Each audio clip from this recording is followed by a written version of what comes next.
കണ്ണൂർ കൊടുവള്ളി പാലത്തിൽ നിന്ന് പുഴയിൽ ചാടിയ ആളുടെ മൃതദേഹം കണ്ടെത്തി. തലശ്ശേരി സ്വദേശി സുരേഷ് കുമാറാണ് മരിച്ചത്. കണ്ണൂരിൽ നിന്ന് സജോ ദേവസ്യ ചേരുന്നു. സജോ, വിശദാംശങ്ങൾ.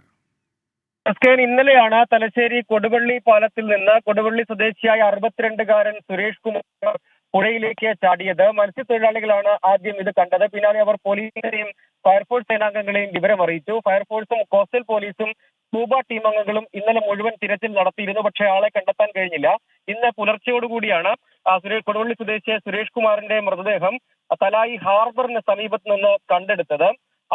വ്യക്തിപരമായ ആത്മഹത്യ ആണ് എന്നാണ് ഇപ്പോഴത്തെ നിഗമനം. മൃതദേഹം തലശ്ശേരി ജനറൽ ആശുപത്രി മോർച്ചറിയിലേക്ക് മാറ്റിയിട്ടുണ്ട്. ആദ്യഘട്ടത്തിൽ ആരാണ് പുഴയിലേക്ക് ചാടിയതെന്ന് സംബന്ധിച്ച് വ്യക്തതയില്ലായിരുന്നു. പിന്നീട് പോലീസ് നടത്തിയ പരിശോധനയിലാണ് കൊടുവള്ളി സ്വദേശിയായ സുരേഷ് കുമാറാണ് മരിച്ചത് എന്നാണ് തിരിച്ചറിയാൻ കഴിഞ്ഞത്.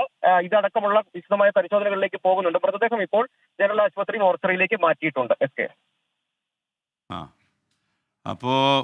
ഇപ്പോൾ നിങ്ങൾ സെറ്റ് നോക്കിക്കോളൂ.